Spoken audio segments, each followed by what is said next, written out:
Morgan Adams, welcome to the Orgasmic Lifestyle Podcast. It's a real pleasure to have you here. For those who are unfamiliar with your work, could you tell us what you do? Yes, I am a sleep coach for women, and I have been doing this for coming up on 4 years. Wow, so sleep coach, that's what I was so intrigued about this profession. What inspired you to follow this path? Well, I actually had a long bout of insomnia myself, stemming back about 18 years ago. I had a relationship struggle, and that kind of led into a big insomnia episode that had me trouble falling asleep for a long time. It took me like 1 or 2 hours to fall asleep. And after a few months of this, I decided I was not comfortable with this anymore, and I went to my primary care doctor, and I was given Ambien, which is a very, popular sleeping medication, and ended up taking that for about 8 years. It helped me get to sleep a little bit faster, but it had a lot of really nasty side effects the next day, and we can delve more into that later. But that's Mm. really kind of how I got interested in sleep, and I decided to take myself off of the sleeping pills about 8 years into taking them. I'd met a guy who is now currently my husband, and Oh, in the beginning stages of our relationship, he said, "Gosh, when you take those sleeping pills, you kind of turn into a zombie, and it's a little bit freaky." So mm. he very gently called me out on that, and that was sort of like my turning point of saying, "Uh-oh, maybe these pills are not serving me well." So I just a cautionary tale about the pills is that if you're taking some kind of medication, especially like a sleeping pill or a psychiatric medication, it's really in your best interest if you want to come off of it to work with your prescribing provider who will give you some direction on how to taper off the medication. So just, don't go rogue like I did. I didn't know Mm. any better and I did it. And fortunately, I came out okay on the other side and survived it fine and slept well for a long time. And then there was a plot twist, and that plot twist was something that we collectively experienced all together as a Um, community in March of Amazing. Yeah. 2020. Yeah, March of 2020, first couple months of the pandemic, nobody knew what was going on, and my sleep started to really suffer a lot during that period of time because of all the unknowns in the world. And I decided that I was not going to go back to that world of insomnia that I had experienced many years ago. So I decided to get an Oura ring to track my sleep. I started to Google sleep and found a lot of useful tips for me online that I applied to myself, and I got my sleep situated pretty quickly and started sharing organically on Facebook. There was no business at this point. It was just me kind of fascinated with what I was doing. And while I was sharing these interesting tidbits on Facebook, I found out from friends they were having trouble sleeping too. And then the wheels started turning, and I thought, huh, this actually is a real big issue with women.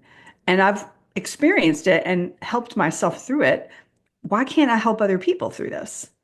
Mm. So that's really kind of how I ended up where I am now, helping women who have insomnia and want to get better sleep.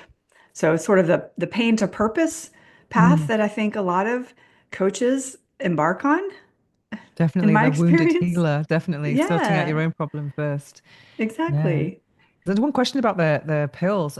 Do you think over time you need to have stronger doses? I mean, for things to work. And when your partner said you turned into a zombie, was that when you were sleeping or was that when you were awake? Mm. What was he referring Good to? questions. Yeah, that's a good one. So, I did not actually have to increase my dosage over time. Mm.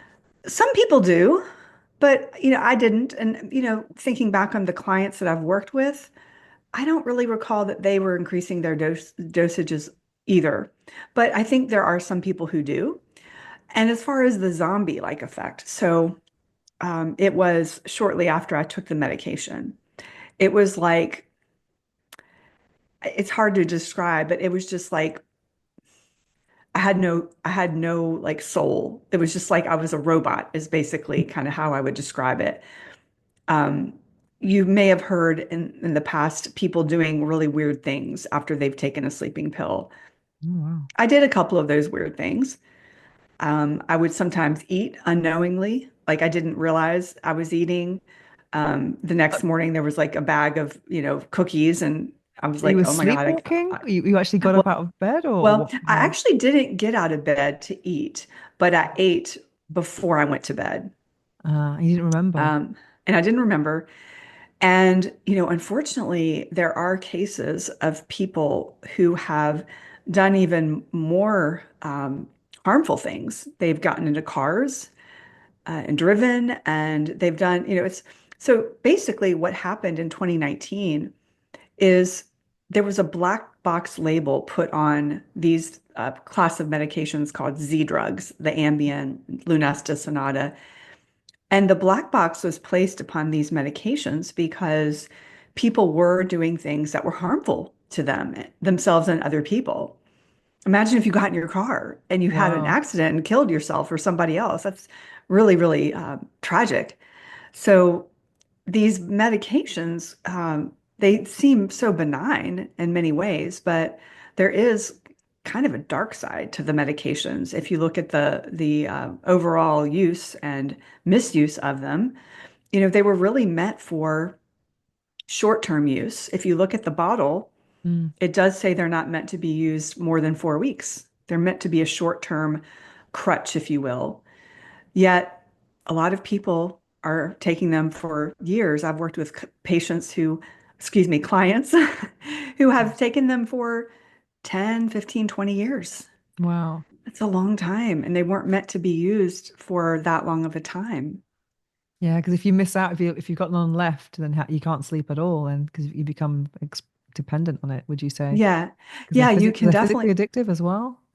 Well, there's some, it's more of a psychological dependence, but Mm. there can be some physical dependencies as well. So sometimes when people stop taking them abruptly, they'll get something called rebound insomnia because our brain is conditioned to have that medication, and when that brain is deprived of it, it's sort of like what's going on. So that's why it's not a great idea to stop abruptly. Ideally you want to do a slow taper, and it's very methodical and something that really should be supervised by a physician. So when I work with my clients, I'm not a doctor, and I'm very upfront about that. I'm very upfront that I'm not a healthcare practitioner. So what I do is I have the doctor share a taper schedule that he or she wants to use with my client. Hmm. And then we implement that together. My client and I implement it together. And I'm really the support system for the client, helping the client learn new behaviors and skills and attitudes so that they are more confident in their ability to sleep while they're tapering off the medications.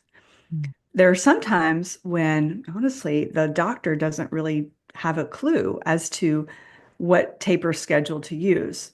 So I have a few that I kind of look at as reliable, and I will write that out and present it to the doctor. Well, the patient will, I Mm. don't directly, the patient will provide it to the doctor. And the doctor's typically like, yeah, sure, that looks fine. Because they haven't really had like a lot of most of them haven't had too much experience with the tapers.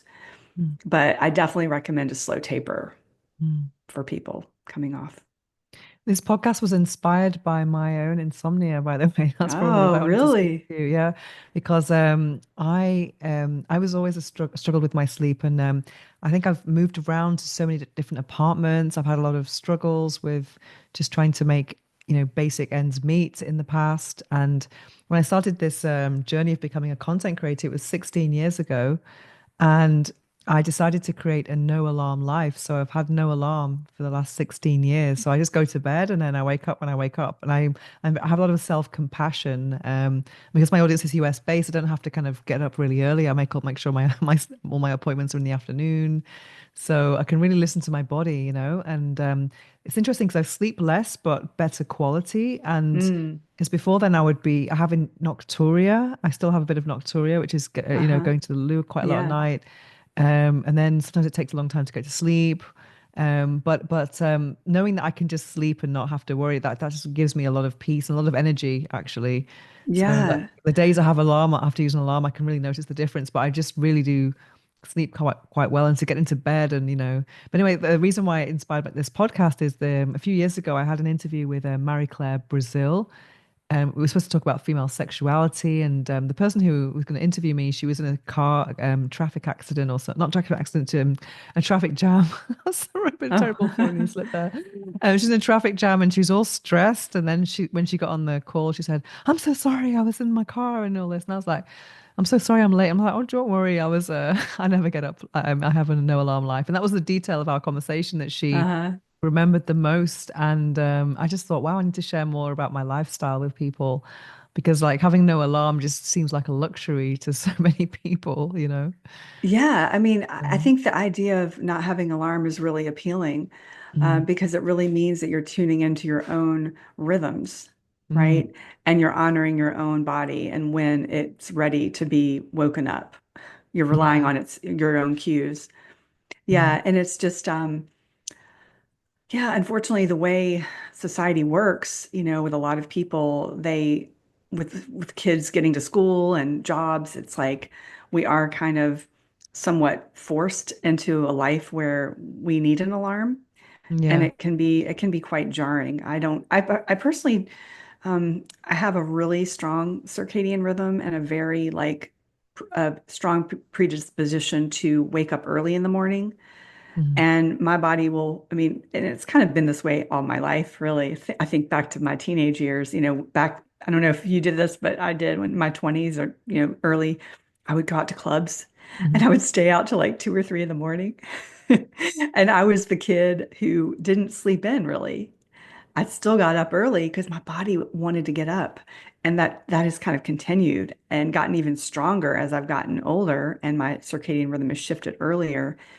So basically, I don't really need an alarm any Mm. either.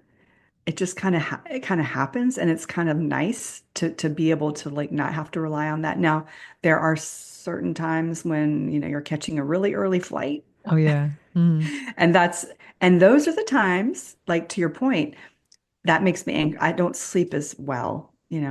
I feel anxious because I know I have to be up at a certain time. And there's a little bit of a um, fragmented sleep that happens. And I think that's very common for a lot of people to have yeah, definitely. And before a also I think flight. here in Spain, I think going to bed very early is kind of incompatible with the culture because people have Yeah, dinner 9 o'clock, sometimes 10 o'clock at night, really late, and then people are quite loud. So there's like TV noise until 1 a.m. yeah, So if you want to get up at yeah, 6 or something, you're not going to have a very rested night. Did you have any yeah, tips about which alarms would be the most or the least jarring to your mm, system? yeah. I think that there are one alarm that is coming to mind. Like I said, I've never really had to use an alarm like this, but some clients that I've worked with have used something called the Hatch alarm. And it's a sunrise simulating alarm. So basically, what happens is the light on the alarm starts to get brighter. Ah, It's sort of to simulate a sunrise, like a natural wake up from the sun. I think that's probably one of the least jarring ways of waking up. Um, there are different sounds that you can program on your phone or whatnot that are like more like chimes. mm. And those can be nice. I did see a post by somebody recently. It was really funny. It was all about the worst alarms. There's an alarm called Clocky, Oh, Clocky. And it basically, when it goes off, it like hops across the room so that you literally have to get chase it out. down to like, to make you get out of bed. So like the premise is like if you're out of bed, you're probably going to stay out of bed and you're not going to get back into bed. But there are a lot of really odd kind of contraptions for alarms to like make it so that make it so that people can't ignore their alarm. Mm. Um, I have a cooling mattress pad that I've been using for a couple years, and it has a feature that's called I don't know what it's called exactly, but basically it heats up at a certain time that you want to get up.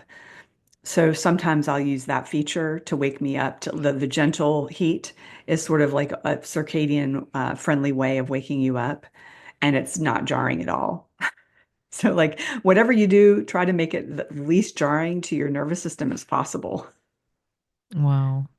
And what about these different sleep tech tools? I mean, so many things right now. Is there anything that you enjoy a lot? Because you said that you mentioned the Yeah. Aura Ring. Is that just Yeah. giving you biofeedback so you can track your Yeah, I'm really I'm quite interested in sleep technology, but I don't always recommend it for everybody. So sort of and I can tell you which of the ones I use, but really my philosophy for sleep technology is this. If you're on an optimization journey with your sleep, what I recommend first is the basics, like, and we can talk about some of those, but the free, actionable, easier things that are within everyone's reach, right? Mhm. There, start with those things first, and then gradually kind of go to the next level if you want to with the tech stuff. Mm. Um, So what would be because the it first doesn't, levels? What would those things be? yeah. So the first levels of that would be number one, waking up at a consistent time in the morning, give or take a half hour. Keeping that regular sleep-wake cycle is pretty important. Also, getting natural light in the morning is a really important way to manage and enhance your circadian rhythm. Because when you see that natural light in the morning, now it has to be outside. It can't be through a window. The light actually needs to hit your retina to send that signal to your circadian pacemaker. That's a really strong signal telling your body and brain the day has started. Start doing daytime things. It helps set that healthy cortisol and melatonin pulse. Um, so things like that are all those are free and actionable things that people can do. Because I really I don't want people I want people to learn good behaviors, like good sleep behaviors, and um, before they get to the investments in like the cooling mattress pads or all of the technology. I mean, like the technology is great. And as far as sleep trackers, that's kind of a different story in a way because I think that they can be beneficial for a lot of people who are starting a sleep journey and want to really figure out what are the things that are impacting their sleep because you can clearly see those on your dashboard of your tracker. You can see you can connect the dots and you can think, okay, my sleep score is not good today. I had 3 glasses of wine after 9 o'clock.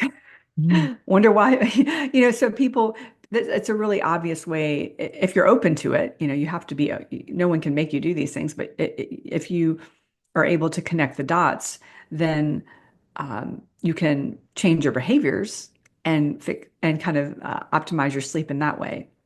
Mhm. Any big sleep myths that you'd like to debunk or that people hear and then you're Yes. thinking absolutely not because you've researched the topic? Yeah, a really big one that I hear all the time is about getting 8 hours of sleep. There's this, I call it the myth of 8 hours, and it is a myth. And so where this comes from, I believe, is the fact that in the United States, the National Sleep Foundation has recommendations on sleep quantity times for adults 18 to 64. They're saying 7 to 9 hours is the appropriate amount. So I think that eight is big in the middle. So I think eight gets pushed out a lot. And I will see so much content around sleep because I'm a sleep coach. It'll be like just such a push. Like the ads are like, get 8 hours or else. If you really look at the fine print of those recommendations from the Sleep Foundation, it says between 6 and 10 hours could be appropriate. Mm. So basically, if you're hearing, I've got to get 8 hours, you may be stressed out because, like, I personally rarely produce 8 hours of sleep. My body likes to produce about 7 hours and 15 minutes. I've run the stats over 5 years. That's where my body likes to be. And so if you don't know that 8 hours is a myth, you may think to yourself, "Oh my gosh, I only sleep 7 hours. Where's that extra hour? I got to get that. And then you're like stressing yourself out about it, and you don't even need that extra hour of sleep. And what's even really more interesting, Venus, is that about a year ago, there was a huge study, thousands and thousands of people, where they were able to find that consistency with your sleep is a bigger predictor of all-cause mortality than duration. Wow. So what they're finding now is that the consistency is really even more important than the duration. So not to say that duration doesn't matter, it still matters. Mm. But the consistency piece is a really, really big one that I think we're going to find being a bigger talking point in public health communications moving forward. Would that mean the consistency of the time or the same bed or what Oh, good. exactly? Yeah. Because it Thank could be you. lots of things. Thank you for making me clarify this because I get in my little bubble. It's consistency of time. Yeah. Okay. It's having that same. So basically, what we're kind of aiming for in terms of our sleep-wake cycle is to keep it consistent plus or minus 30 minutes. Mm. So you have a little bit of a leeway here. So, for example, your wake up time would be, I'm just throwing this out there. I have no idea what time you wake up, but like your wake up time would be between 7 and 7:30, Mm. and your bedtime would be between 10 and 10:30. And that's kind of what you stick to as your parameters. That's really what the consistency piece is pointing toward. So you Mm. can sleep in whatever bed you want. Although Well, that's like my next question yeah, actually, because it can be really hard. I mean, I find that obviously I sleep best when I'm in my own bed because I've invested a lot in comfort because I've yeah. suffered a lot with sleep. So I've for me like the best mattress I could find. I have a mattress topper. I have five pillows, like one here, two here, two underneath the legs. I'm just like, Yeah. even if I can't sleep, I'm just like, oh, my bed is amazing. I'm really grateful for my bed. And another thing that's really helped me as well is a weighted blanket. I mean, I just find those so comforting. I just feel like it's a hug all Yeah. night. So, but Yeah. but if I'm sleeping in a different environment, also I like the room to be very dark. But if I'm Yes. in a different environment, I find that I suffer a lot, and that's when I bring my sleeping pills with me and my Mm-hmm. my Mm-hmm. earplugs and night mask. Because obviously, if I go to England, for example, in the summer, it can get light at 4 a.m. or 3, and then, like Yeah. compared to Spain where it's night all night, until Right. 7 or something. So Right. it's a big change for me now. So Yeah, it can be really challenging for a lot of people with travel. mm, And what I'm seeing is that there are more and more hotels that are becoming sleep-friendly hotels. And mm, they're really sleep forward and health forward. So, for example, there's a hotel in New York City called the Equinox Hotel, and it is really, really, they've pulled out all the stops as far as like circadian friendly lighting in the room, like the light dims down, and they've really done their homework in terms of making the bedroom a sleep friendly environment. And that's great because I think people are starting to wake up, no pun intended, mm, to the fact that sleep is so important for our health. And why not enjoy that good sleep while you're traveling, if possible? So um, it gets a little bit tricky when you're staying at Airbnbs. That's a little bit of a challenge because that's mainly where I've been staying lately when I travel. mm, And the Airbnbs tend to not have as friendly of a sleep arrangement. So I travel with the eye mask, I travel with the electric tape mm. to put over the appliances and stuff like that, and try to get the room cool as I can. So there are some tricks, but yeah, there's um, most people just really like their own friendly home bed setup, and it sounds like Yeah. yours is just amazing. Yeah, it is amazing.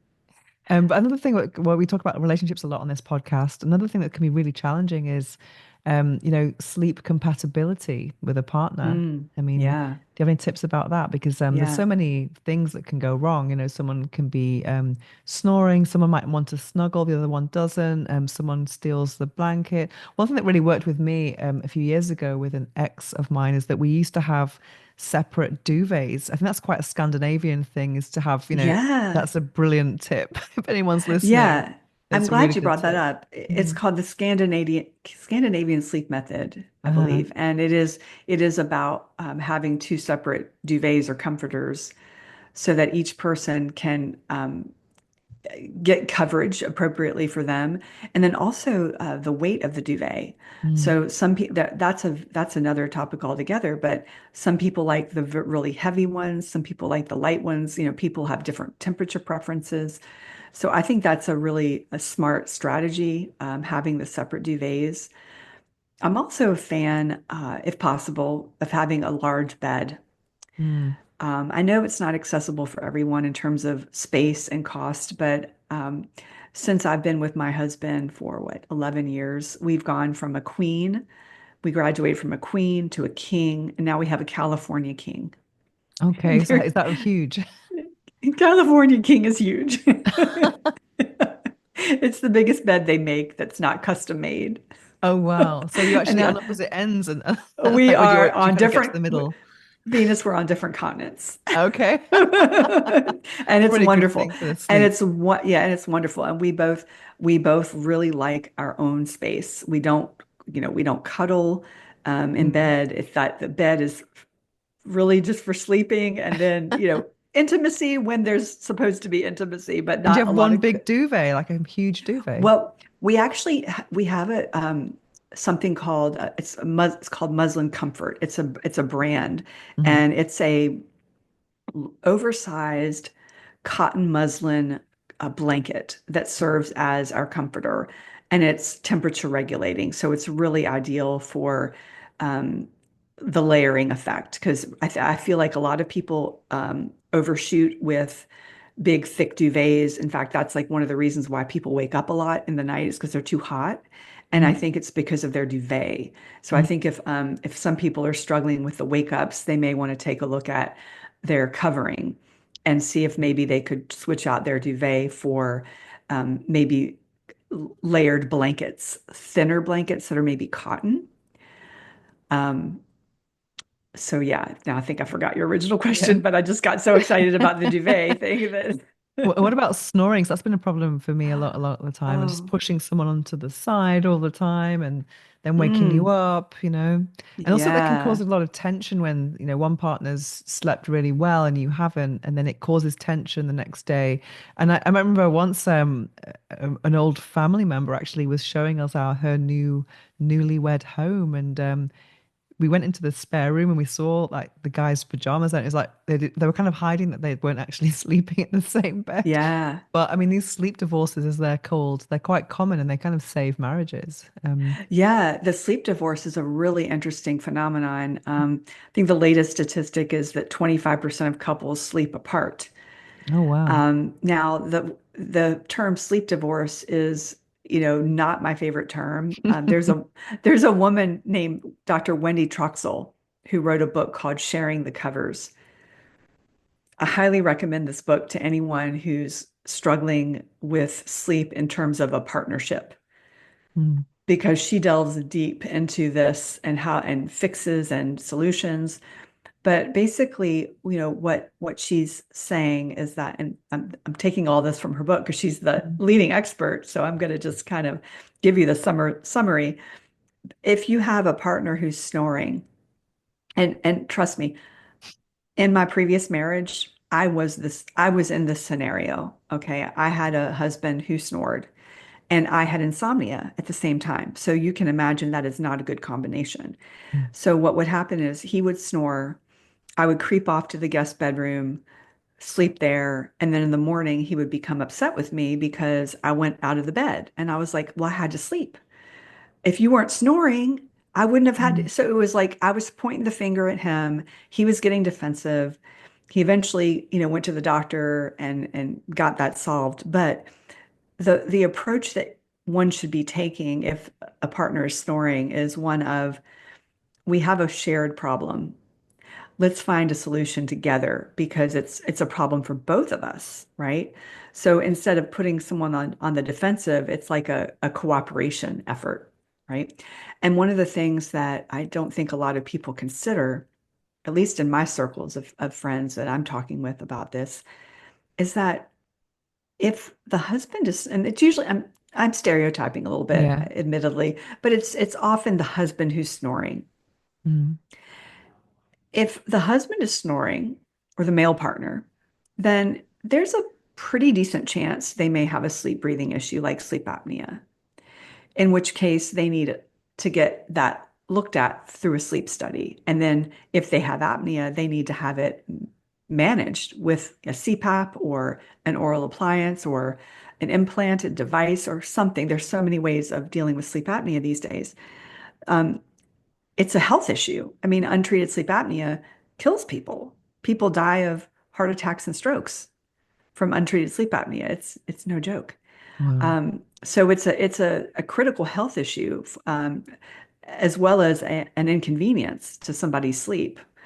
So it's really in the approach, Venus. Mm. It can't be a divisive, blaming, finger pointing situation. And I raised my hand as being guilty of that in my younger years, and I didn't know. I didn't know Mm. any better. But of course, if you are sleep deprived or you have insomnia, what's happening is that your your emotional regulation takes a hit. And so it's only natural that you're going to lash out a little bit at your partner. You're not going to have that degree of empathy or sensitivity. So the words you choose and the tone you use may be, unbeknownst to you, offensive, and Mm. although you don't mean it to be, right? Definitely. But also going to bed with those expectations of like, I'm not going to sleep well. Let's make sure the guest Mm, room's ready just in case. And you're already having that in your yes. mind and Oh, everything's yes. amplified at nighttime. Everything seems a million It's, times worse. But a few yes, years it ago, is. quite a few years ago, actually, I lived with a guy, who used to get up at 5 a.m. for work and I had to get up at 8. So we Oh. slept apart in the week and it was amazing because I had my room and he had his room. Then at the weekend we slept together and he was tidier than me. So we always slept in his bed at the weekend, but then we slept Yeah. in late and all of that. And it was really cool because in the week we would snuggle on the sofa and before bed, and then just go to our respective bedrooms. Yeah, Um, I yeah. love that approach. In fact, I have a former client who has the exact same approach. She and her husband sleep separately during the weekday, and on the weekend they sleep in the same bed, and they're very happy. They're very happy with their relationship. And just for anyone out there, who's thinking about sleeping apart, it does not reflect on the quality of your relationship. Mm, I think there's still a little bit of a stigma attached to sleeping apart, and I would love for that to not happen as much because there's nothing wrong with it because we have to prioritize the sleep that we're getting, and if that means sleeping apart, well then so be it. mm. Definitely. It's actually keep the spark alive a bit more as well. If you're, as Yeah, long as there you're having you that come go. together at the weekend, I mean, if it was every Yeah. night, I think you would miss out. But having that coming together was almost like the honeymoon period lasting a Yeah, lot it can create a longer. little more excitement. Yeah, for sure. Mm. So you're especially specializing in women then. Is there anything you can share about hormones and how that affects sleep? Yeah. So, women tend to suffer with sleep issues more than men, and we're about 40% more likely to have insomnia. And there are a few reasons why we're struggling with sleep more than men are. Number one is the hormones. As we get into midlife, perimenopause and menopause, our hormone fluctuations are really in effect. Lower progesterone, lower estrogen, those create some sleep fragmentation. And sometimes people will deal with that by going on hormone replacement therapy. That's a whole other ball of wax. But Mm, that's something that a lot of people are leaning in on. There's also the fact that women in midlife tend to have more mood disorders, specifically anxiety and depression, and those can actually leave you more vulnerable to sleep issues. And then, the last reason why I think women have more struggles with sleep, especially in midlife, is sociocultural reasons. So, for example, if you think about a 50-year-old woman who has sleep issues, take a look at her family constellation. She may have a teenager still living at home that she's responsible for taking care of. And then on the other spectrum, she may be caring for aging parents. They may need help with getting to appointments and being looked after. And then on top of all that, she might be at the height of her career. She may be a manager at a company, or she may be an entrepreneur. And there's a lot of competing demands. A lot of people call this the sandwich generation. Mm. So those demands and that stress can really take a toll on people's sleep. So yeah, we definitely tend to be a little at a bit of a disadvantage when it comes to sleep. I just think about it from like, when we were lived in caves and the men were hunting all day and they were obviously really tired. And then we had to kind of attend to children who weren't sleeping through the night. So Yeah, you have to have half yeah. an eye open just in case anything Yeah, well, happens. I So, mean, I never had children, but I've have plenty of friends and clients with children, and a lot of people will tell me that after they had kids, they were never quite as sound of a sleeper because they could kind of train their brain to be hyper vigilant for sounds, right? And that's like completely evolutionary. And it's interesting how that sometimes that behavior will stick with us, even though the children are grown or the mm. children are not dependent on us. They can kind of help themselves out, right? So it's pretty interesting. Yeah. And I was growing up, like my mum couldn't go to sleep until we're all back home and in bed. Yes, yes. I Everyone started remember my going mom. out. Yeah, my mom said that too. And now I'm like, oh, why was I why was I so bad about coming home late? I should have been more respectful. Saved her sleep, right? So, any natural supplements that you recommend? We're talking about, the fake pills at the beginning, but there's anything kind of natural that you recommend that's for sleep, like Yeah. valerian or Well, melatonin or things like that? there are a lot of supplements out there. And what I typically, I have sort of a philosophy on supplements as well, and that's really supplements. So if you're using supplements as like your first line of defense in a sleep issue, you're kind of majoring in the minors, right? So Mm, it all goes back to some of those basic behaviors we talked about, mm, the consistency, the natural light during the day and the morning. Now, if you're doing all of these things and you're still sort of like, okay, I could use better sleep. I think it's great to delve into the world of supplements. I just wouldn't say use a supplement as your first step.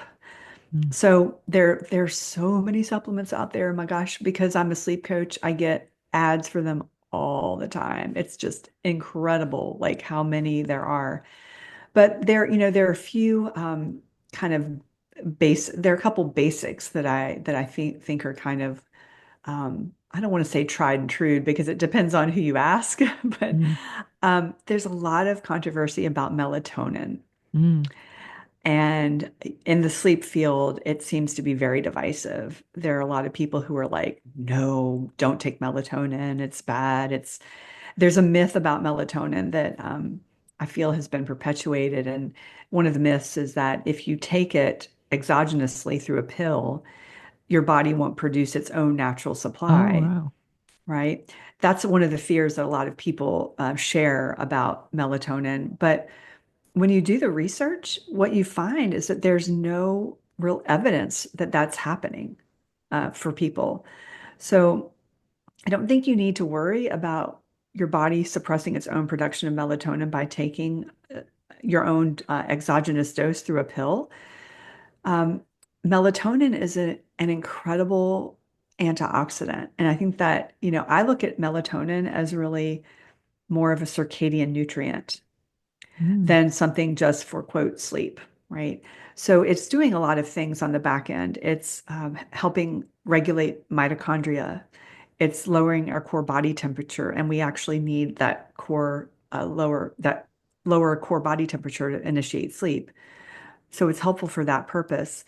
Um, it's something that is used outside of sleep. I don't know if you've heard that like back in the pandemic, there was a lot more talk about melatonin because of its antioxidant capabilities. mm. I do it for People were, anti-aging. I've heard about it for anti-aging. yeah, Yeah. anti-aging. When I had breast cancer several years Wow. ago, I was given, I think, a 10 milligram dose of melatonin, That's a which I lot. took It's a lot. Yeah. Yeah. Now, as far as like double digit doses of melatonin, the the people who I look to as the melatonin experts, they're sort of pointing to the fact that we don't have like a lot of long-term studies with larger doses of melatonin for a long time. So, treating a cancer and incorporating a higher dose of melatonin for a short period of time, probably no big deal. But if you're like ongoing taking 10 milligrams of melatonin year after year, I'm not sure about that. So the sort of standard dose for kind of improving our circadian rhythm is zero point 0.3 milligrams to 1 milligram. That's a Mm, very small dose. And in my opinion, there is somewhat of a use case for melatonin in midlife. So let's just say 50 plus. mm. There's a graph. In fact, I posted it on LinkedIn today Oh, if you well. want to go look at it. It's basically a graph of the melatonin throughout our life. And you can see in the graph, it's like a curved graph. Melatonin just kind of starts to tank. Mm, 50 plus, it's just going downhill.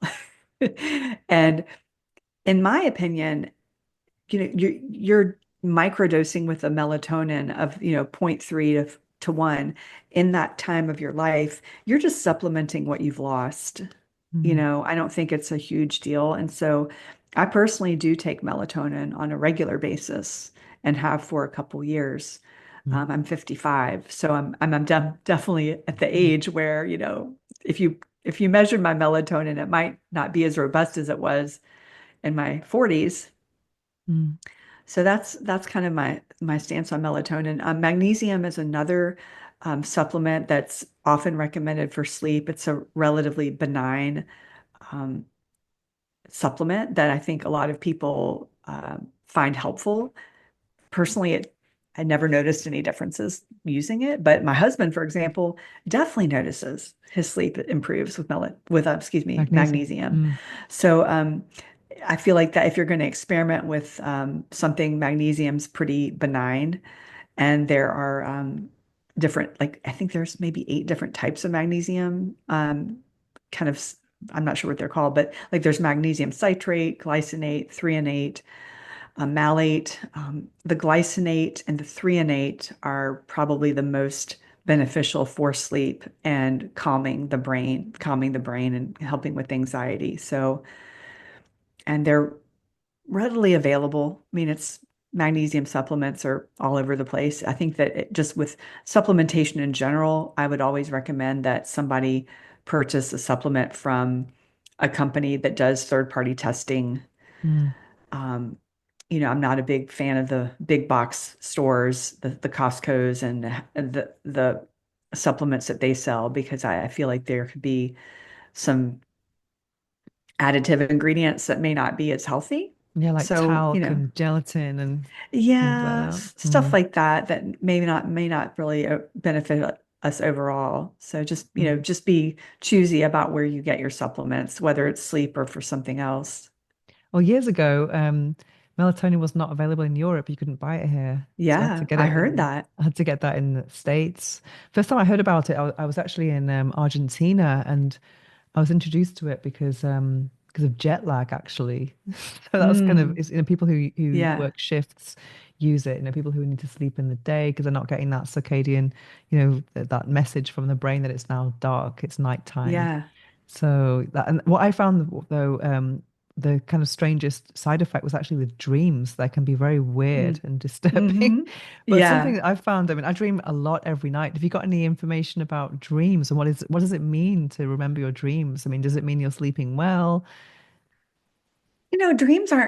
Dreams are a topic I have not really studied closely. It's that Mm, they were not really part of the curriculum that I followed for sleep and health coaching. But what I can share though is that we dream most in our REM phase of sleep. And our REM phase of sleep is usually at the last half of the night.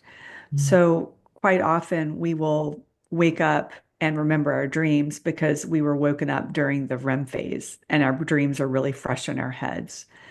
Um, the dreams I'm sure everyone's experienced this, you wake up and it's like so vivid, Mm. and then you want to recall it, you want to hold on to that. But if you don't write it down, it will literally just fly out of your head by the time you get out of bed. It's pretty wild how that happens. So yeah, there's a lot. I mean, I've heard some interesting podcasts about dreams, but it's not really a topic that I'm like addressing a lot with my clients. But I'm doing it's a fascinating subject. It's really fascinating. And actually, there was a time when I was actually keeping a dream diary and I actually remembered them Oh. for longer. And what was interesting, what I'm doing now is when I have vivid dreams, I actually ask ChatGPT, what does this mean? So How I'm getting, yeah, because interesting. because obviously you can Google it, but I they don't, love if you've got very that. weird dreams, then they don't always know how to, but it just has all this interpretations that are kind of Oh my interesting. gosh. Well, I've never, okay, so another use for ChatGPT. I'm like collecting use cases for it. I think it's so fun. Oh yeah, for Have you sure. had have you gleaned any interesting findings, or has ChatGPT gleaned any interesting findings about your Yeah, dreams? some of it, I'm dreaming about keys and Keys, okay. thinking that, I haven't got the key, but I did have the key all along, that kind of thing. So what you're dreaming of is within your reach and it's, Oh, I things like see. that. Yes. And I have a lot of dreams about transport, for Mm, example, always quite calm, but that's an indicator as well, whether you're on, let's say, a ferry, if is it yeah. calm sailing or not, do you feel, at risk or in danger? So I've always had a lot of feeling like I'm getting on somewhere and I've lost my suitcase, and I'm like, I actually remembered it. So I've had a lot of with my suitcase, Uh-huh. but then I've woken up, or not Yeah. woken up, but within the dream, I've realized that, oh, it's just a dream. It doesn't matter. I haven't lost my suitcase. So that's a bit of Right. lucid dreaming. Right. So a lot of Yeah. transport ones have been, and also just I'm getting all these callings to go to New York. I'm kind of often dreaming about that. Oh my So goodness. yeah. Well, I'm going to New York in a week. Why don't we meet up?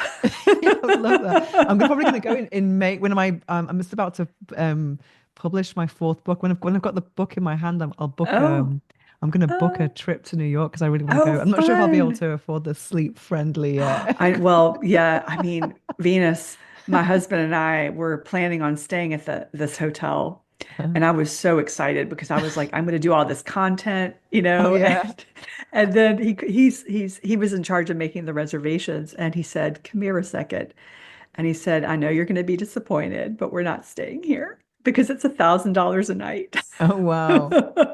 I was like, "Oh no, it's a little steep." Yeah, maybe I'll take a walk through and take some pictures or whatnot. But If I were you, oh I'd definitely be well. concentrate. I would definitely contact them to get some exchange Well, happening. I'm Yeah. waiting to hear back. Yeah. I'm waiting. I know I was trying to pull some strings and Mhm. promise them some good content, which I totally would do because I think it would be Mm. fun to show my audience Mm. the sleep amenities. But Yeah. I'll keep you posted. But so far they haven't bitten.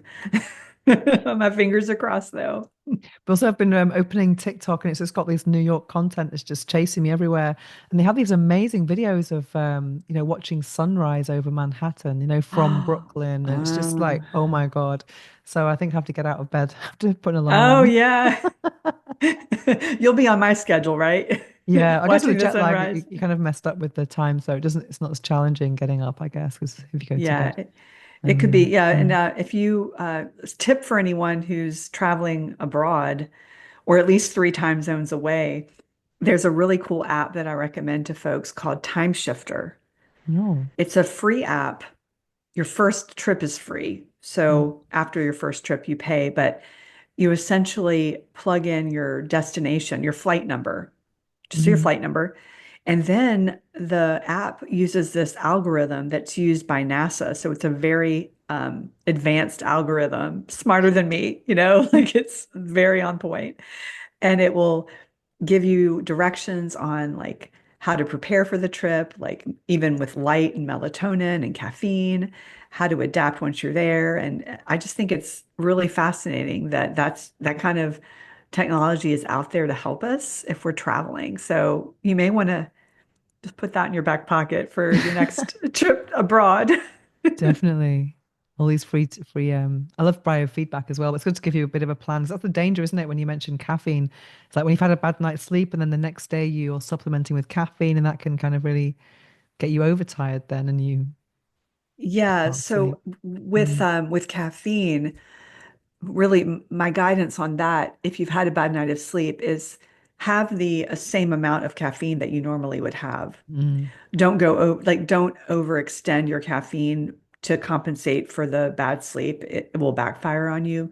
mm, Just have your regular 1 or 2 cups, mm, but cut yourself off at a certain time. And that's mm, really all the time. I mean, we 60% of people are slow clearers of caffeine, meaning they clear it out of their system slowly. And so there's a gene that dictates how fast you clear the caffeine.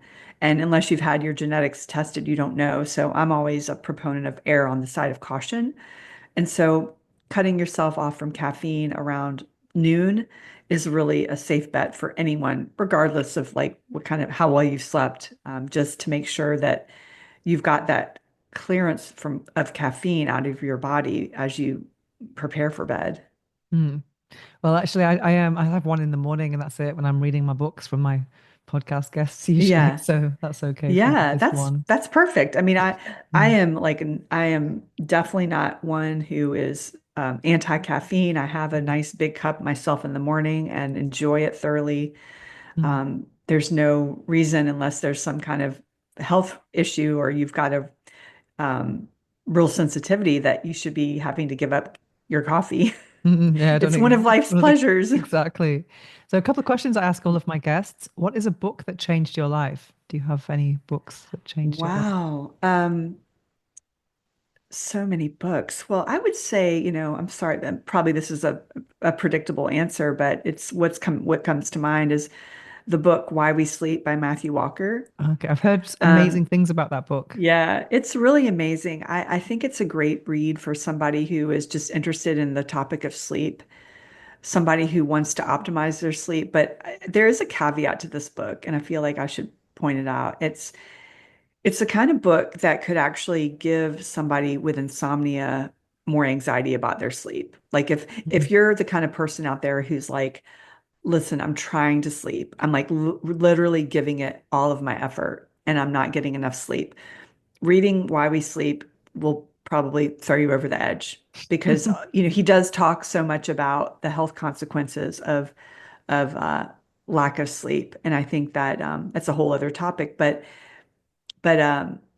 I would probably not read that book if you're actively struggling with insomnia.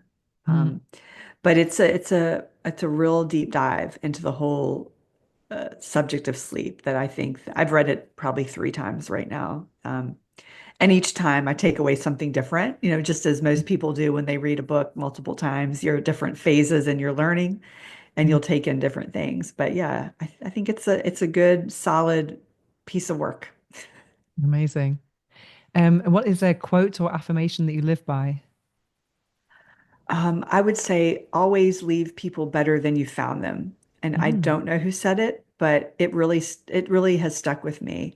And basically what that means to me is if you're engaging in an interaction with somebody, you don't want to ever leave the interaction with them feeling worse than they did before they happened upon you, right? So mm, that could mean anything from working with a client, like having a session with a client. Like I want the client to feel more positive and uplifted and in a better mood after having a session with me. It could mean that, or it could mean um, buying a cup of coffee at a Starbucks and the interaction I have with the barista. Like I never want that person to, give them a smile, give them a thank you. They'll feel better for that than if mm. you were just grumbling, Yeah, or complaining about your coffee or whatever. definitely. That's a good one. And where can people find you? You can find me on my website, morganadamswellness.com. I have a free guide if you are the kind of person who's struggling with a lot of middle of the night awakenings. It's called Awake Again at 3 a.m., your guide to why you're waking up and what to do about it. It's a free guide. There's also the opportunity to book a discovery call or a consultation with me if you feel like you might be interested in working with a sleep coach. And then I'm really active on Instagram, morganadams.wellness, and then on LinkedIn, I'm Morgan Adams Wellness. So you can find me in Amazing. all those places and just feel free to DM me because I just love chatting about sleep. One of the problems I have with my time zone, because I'm in Spain, it's 9 o'clock now.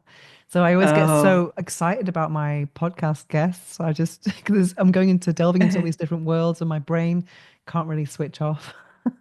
But that's one of the problems I have now because I'm not been sleeping so well the last couple of weeks, but not because I'm worried, it's because I'm excited. yeah. Yeah. Well, that's a better Yeah, reason then. yeah, definitely. Well, thank you so much for joining us on the orgasmic lifestyle. Hopefully, sleep well tonight. Thank you. And I hope your sleep is well too tonight.